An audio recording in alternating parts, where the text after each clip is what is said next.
রব হলেন আল্লাহ। মূসা কালিমুল্লাহ আল্লাহ তাআলার দাওয়াত ফিরআউনের কাছে পৌঁছালেন, বললেন আপনি আল্লাহ, আল্লাহর সাক্ষী দেন, আল্লাহকে এক বলে মানেন, আল্লাহকে রব বলে মানেন। এইবার ফিরআউন ডাক দিয়ে বললেন, ও মূসা, আমি নিজেই আল্লাহ, তুমি আবার কোন আল্লাহর কথা বলছো? মূসা কালিমুল্লাহ বললেন, যিনি আসমানের আল্লাহ, যিনি জমিনের আল্লাহ, যিনি আগুনের আল্লাহ, যিনি আপনি ফিরআউনেরও আল্লাহ, আমি সেই আল্লাহর কথা বলছি। এইভাবে বলার পর বললেন, তোমাকে যে আল্লাহ দায়িত্ব দিয়েছে আমি কেমন করে বুঝবো? তুমি যে মিথ্যে বলছো না সেইটার প্রমাণ কি?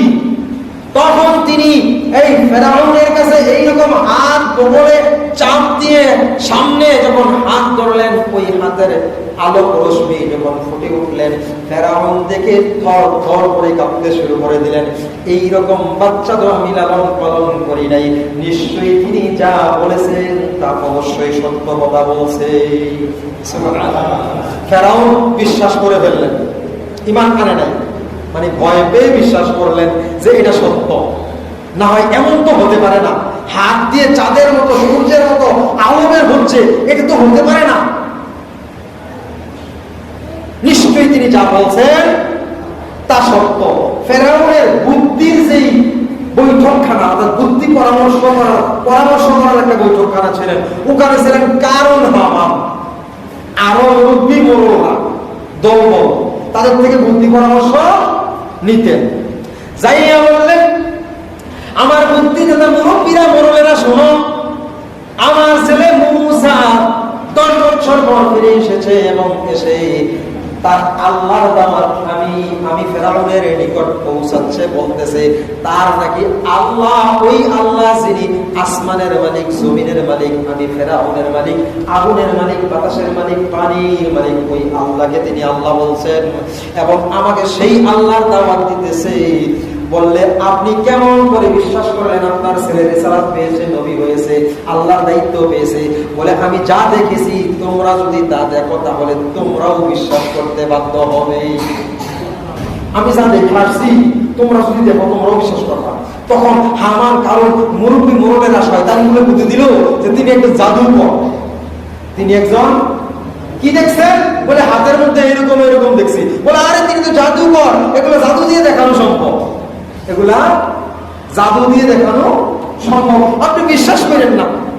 ধরুন আপনার দায়িত্ব কায়রা নেওয়ার জন্য মূসা চেষ্টা করতেছে। এই কথা বলার পর তিনি গিয়ে বললেন, তুমি তো জাদুকর, তুমি তো জাদুকর। মুরব্বীরা বুদ্ধি দিয়ে দিল, বললো, তুমি তো জাদুকর, তোমার এই জাদুর দ্বারা এটা সম্ভব, রাখো তোমার জাদু আমি মিঠাই দিতেছি, জাদুকর আমার কাছেও আছে। এই বলে দেশের বড় বড় বড় বড় জাদুকর, কুফরিবিদ, সাধক, তাদেরকে সংবাদ দিলেন, তিনি বাদশাহ। সংবাদ দিয়ে বড় বড় সমস্ত পৃথিবীর মধ্যে মিশর হলো জাদু করার জন্য বিখ্যাত, কুফরির জন্য বিখ্যাত, কুফরি কালাম বিভিন্ন ধরনের তন্ত্র মন্ত্রের জন্য বিখ্যাত হলো মিশর। ওই দেশের বড় বড় জাদুকরদেরকে তিনি খবর দিলেন, সংবাদ দিলেন, বললেন, আমার ছেলে মূসা জাদুকর, জাদু শিক্ষা আমার কাছে এসে জাদু ম্যাজিক দেখাচ্ছে, এখন তোমরাও আসো, তোমরা এসে আমার মূসার জাদুগুলোকে দুলিশাত করে দাও। এইভাবে বাদশাহ বড় বড় দেশের সুনামধন্য বড় বড় সাধকদেরকে আনলেন। অনেকগুলো সাধক আসলেন, অনেকগুলো জাদুকর আসলেন। আসার পর একত্রিত অনুষ্ঠান করলেন, বললেন, এইবার তোমার জাদু তুমি দেখাও, দেখি তোমাকে তোমার আল্লাহ কি দিয়েছে, আর আমার জাদুকররা সেই তোমার জাদুর ক্ষমতার কাছে টিকতে পারে নাকি তুমি টিকতে পারো, আমি একবার দেখতে চাই। এই কথা বলে সমস্ত জাদুকরদের সামনে যখন উপস্থাপন করলেন, কিছু কিছু জাদুকর তখন বললেন, ও মূসা, আপনি যেটা বলছেন আমাদেরকে একটু বলুন, আপনি কি রাসূল, আল্লাহর সংবাদদাতা, আল্লাহ তাআলার কালিমার প্রচারক, আল্লাহ একমাত্র রবের অনুসারী, মনোনীত? তিনি বললেন, হ্যাঁ, আমি আল্লাহর মনোনীত একজন রাসূল, আমি আল্লাহর মনোনীত একজন রাসূল। একজন পয়গম্বর। এই কথা বলার সাথে সাথে কিছু জাদুকর বিশ্বাস করে ফেললেন। সুবহানাল্লাহ। কিছু জাদুকর যারা কিতাব সম্পর্কে অনেক জ্ঞান ছিল, শিক্ষিত ছিল, তারা বললেন আমরা পড়েছি এইরকম একজন ফেরাউনকে ধ্বংস করার জন্য আসবে, আমরা সেই ইতিহাসটা পড়ে রেখেছি, জানি। যেহেতু জানে তারা, সাথে সাথে এই ফেরাউনের সামনে মুসা কালিমুল্লাহর কথা বিশ্বাস করে তারা এখান থেকে পিছু হটে গেল। তারা পিছু হটে গেছে। কিছু সবাই না, কিছু লোকে বললেন, কিছু জাদুকর যারা কিতাব পড়তো, বিভিন্ন ইতিহাস জানতো, তারা জানতো যে ফেরাউনকে ধ্বংস করার জন্য একজন আসবে। তাদের এই জ্ঞান থেকে তারা বিশ্বাস করে সরে গেলেন, আর বাকিগুলো রয়ে গেলেন। এইবার ফেরাউন তাদেরকে বললেন যে তোমরা যেহেতু রয়ে গেছো, তোমরা কি করো? তোমরা যেহেতু রয়ে গেছো, তোমরা তার সাথে যুদ্ধ করতে থাকো। তোমাদের জাদু আর তার জাদু, তোমাদের জাদু আর তার জাদু। এইবার সমস্ত জাদুকররা বড় বড় সাপ, বড় বিষাক্ত সাপ, এমন সাপ যেটা হা করলে আপনার পুরো এলাকার সব মানুষ একসাথে মিলে বলা, এত বড় সাপ তৈরি করলেন। ভয়ঙ্কর সাপ। কারা? জাদুকররা। মুসা একটু ভয় পাইলেন, কারণ এর আগে তো এইরকম ফেস করে নাই। মুসা একটু ভয় পাইলেন। আল্লাহ বললেন, মুসা ভয় পেও না, তোমার হাতে যেটা আছে তুমি এটা ছেড়ে দাও। হাতে আছে কি? লাঠি। লাঠির উপর আল্লাহ মুজিজা দিয়ে দিয়েছেন। সাথে সাথে দিয়ে দিলেন। যখন লাঠি ছেড়ে দিলেন, সমস্ত জাদুকরদের সাপগুলোকে একবার শ্বাসের সাথে একসাথে সবগুলো পেটে ঢুকিয়ে দিলেন। ঢুকিয়ে মুখ বন্ধ করেন নাই, হা করে আছে। সুবহানাল্লাহ। মুখ হা করে আছে, অর্থাৎ বন্ধ করলে তো বুঝতো শেষ। হা করে থাকার মানে আরো ক্ষুধা আছে, আরো প্রয়োজন। এবার তোরা বানাইতে থাক আর আমি খাইতে থাকি।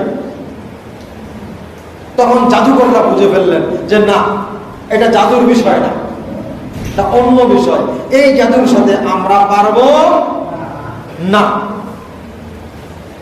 এইভাবে সমস্ত জাদুকে ফেল করে তিনি এখানে প্রমাণ করবেন। কোন জায়গায়? বাদশার আদালতে।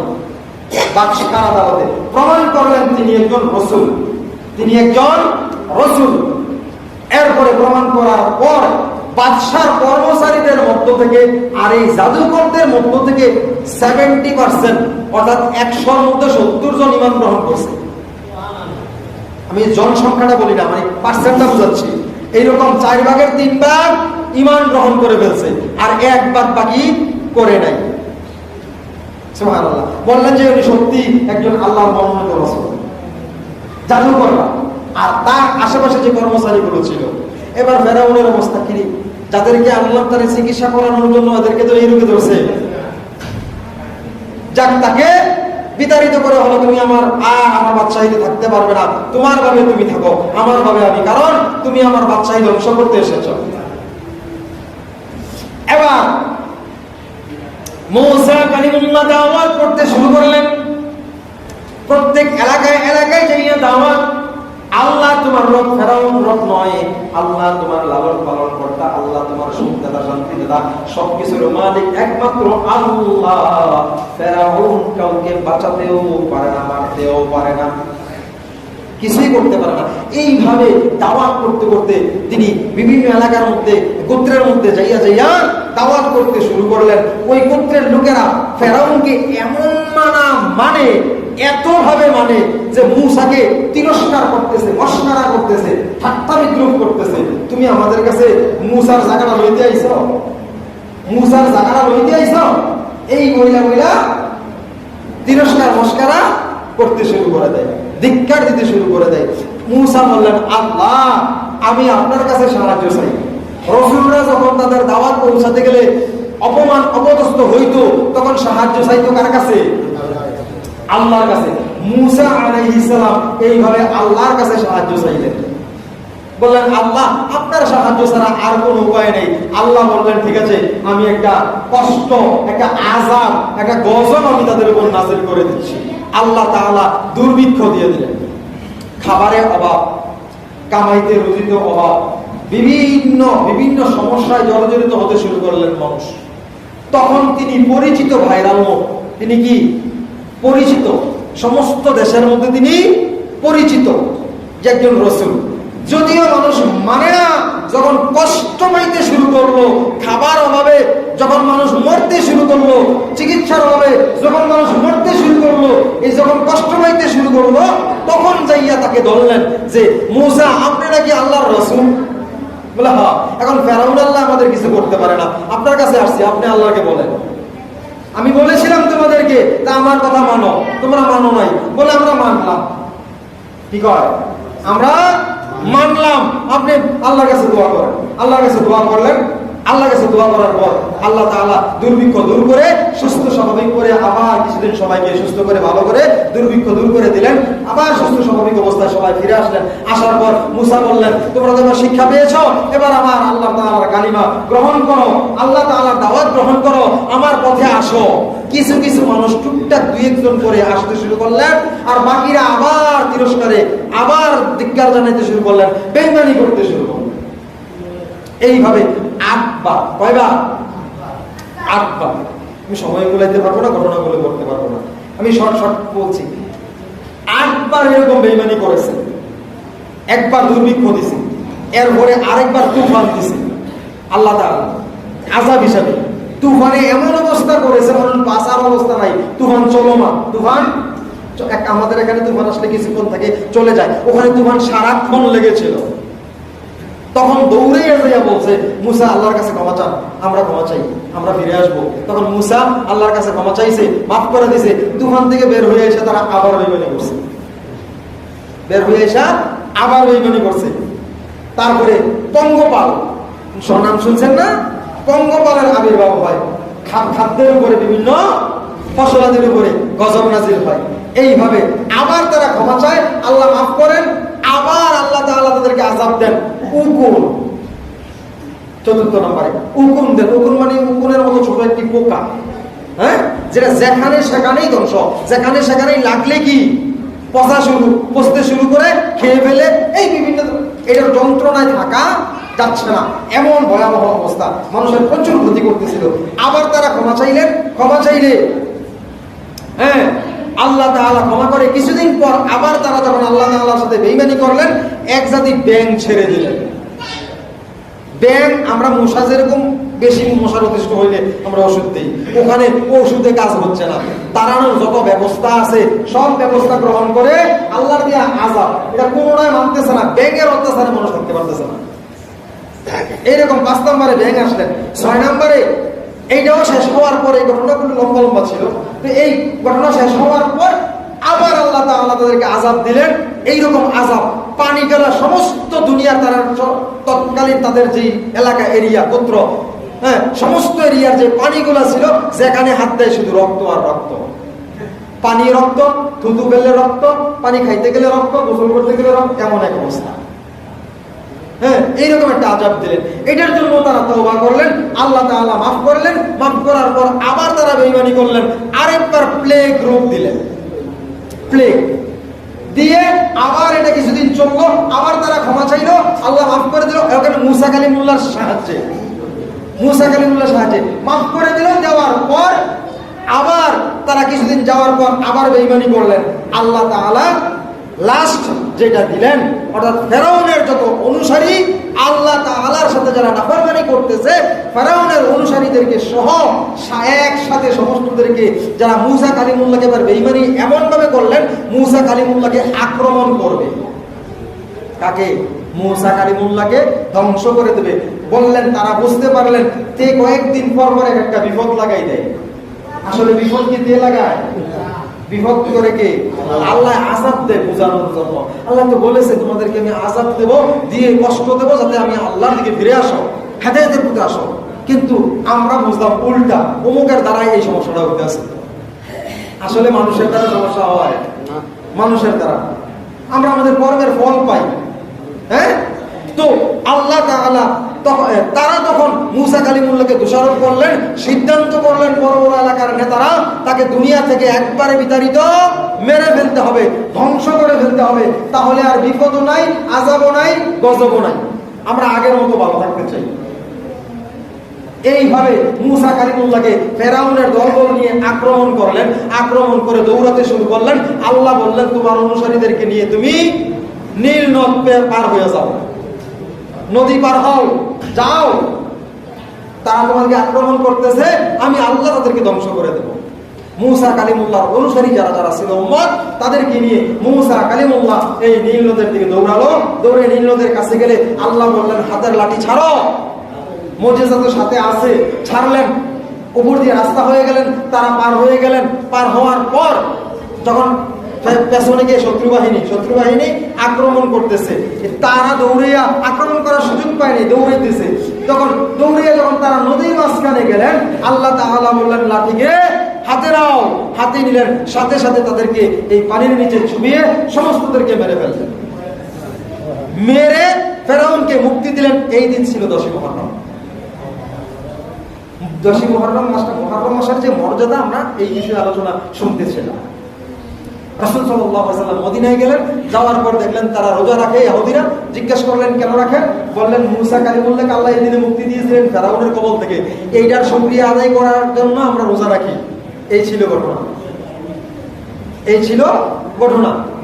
ঘটনাগুলো কোরআনে, এগুলো কোরআনের তাফসীর, বিভিন্ন আয়াতে বিভিন্ন সূরার মধ্যে একসাথে আসে নাই, বিভিন্ন ভাবে আসছে। তো ওইগুলোর তাফসীরগুলো একত্রিত আলোচনা করতে আমি যতগুলো ঘটনা বলছি অনেক সময়ের দরকার। আমি শর্টে শুধু মেইন ইম্পর্টেন্ট কথাগুলো বলে দিয়েছি। আচ্ছা, তো আমরা মুহররম মাসকে সম্মানিত করব।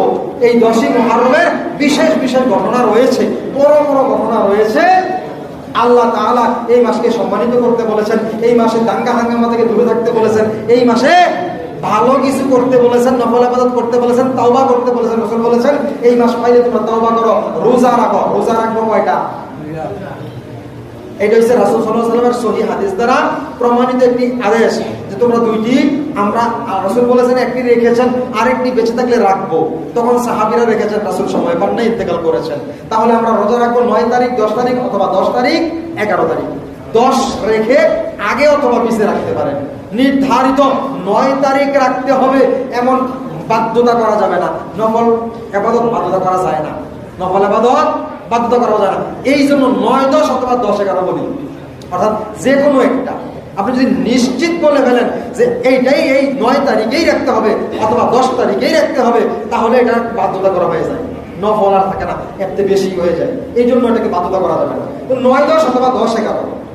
10 যেহেতু আশুরা, সেই দিন থেকে আমরা সম্মানিত করতে, আল্লাহ রাসূলের আমল অনুযায়ী আমল করতে চেষ্টা করবো ইনশাআল্লাহ। আর এই মুহররম মাসে আমরা সবাই এই মাসে পাপ থেকে বেঁচে থাকার চেষ্টা করব, তাওবা করব, বেশি বেশি জিকির আজকার করব, কোরআন তেলাওয়াত করব। পৃথিবীর সব ইবাদতের চেয়ে উত্তম ইবাদত হলো কোরআন তেলাওয়াত করা। কি করা? কোরআন তেলাওয়াত করা। এইটা এমন, আপনি নামাজ পড়ছেন, ইবাদত হচ্ছে, হজ করছেন, ইবাদত হচ্ছে। কোন মানুষ হজ করা অবস্থায় আরেকজন দেখি, আমরা দেখি না মানুষ হাজিরা হজ করতেছে, কেউ দেখলে হজের সওয়াব আপনি পাবেন। দেখলে হজ করতেছে, আমি দেখতেছি, আমি কি হজের সওয়াব পাবো?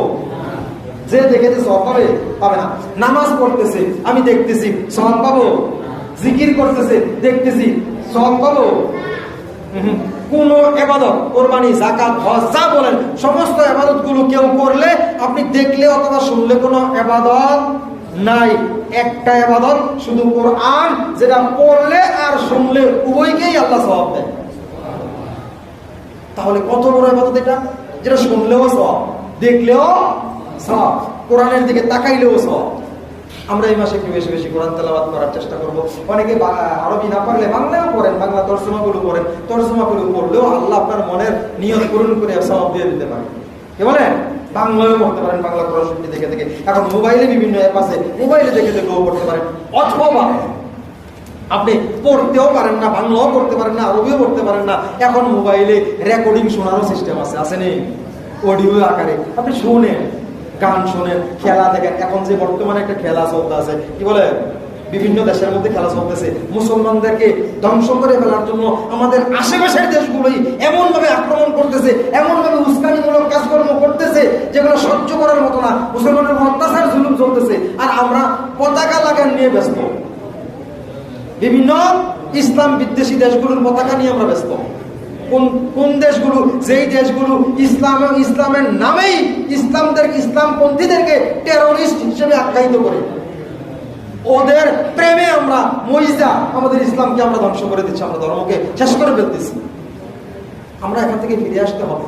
আমরা এই সময়ের পেছনে না দৌড়াইয়া, এটা সম্মানিত একটি মাস, আমরা কোরআনের দিকে আগাই, কোরআনের দিকে আগাই। আল্লাহ তাআলা জিজ্ঞাসা করবে যে এই যে 1 ঘন্টা 2 ঘন্টা একটা খেলার দিকে তাকাই আসছিলা, বিধর্মী ইসলাম বিদ্বেষীদের একটা খেলার দিকে তাকাই আসছিলা, এই 1 ঘন্টা সময় কি তুমি কোরআনের সাথে সম্পর্ক রাখতে পারো নাই, পড়তে পারো নাই? তাতে কি হয়েছে? শুনতাম, শোনার ব্যবস্থা আমি আল্লাহ করি নাই, করছি নি। আমরা এইগুলা চেষ্টা করবো ইনশাআল্লাহ। হ্যাঁ, খেলার ব্যাপারে আমি কোনো ফতোয়া দেই নাই, মাসআলা বলিনি, ঠিক আছে? আপনাদের ইচ্ছা, কিন্তু আমি ইবাদত করতে বলেছি আপনাকে। এই সময়টুকু অপচয়ের ব্যাপারে আমরা খুব সতর্ক হব। আল্লাহ তাআলা মুহররম মাসের সম্মানিত মাসের সম্মান আমরা রক্ষা করার, মর্যাদা বুঝার তৌফিক আমাদের সকলকে দান করেন। সকল বলি আল্লাহুম্মা আমিন। আলহামদুলিল্লাহি রাব্বিল আলামিন। আসসালামু আলাইকুম ওয়া রাহমাতুল্লাহি ওয়া বারাকাতুহু।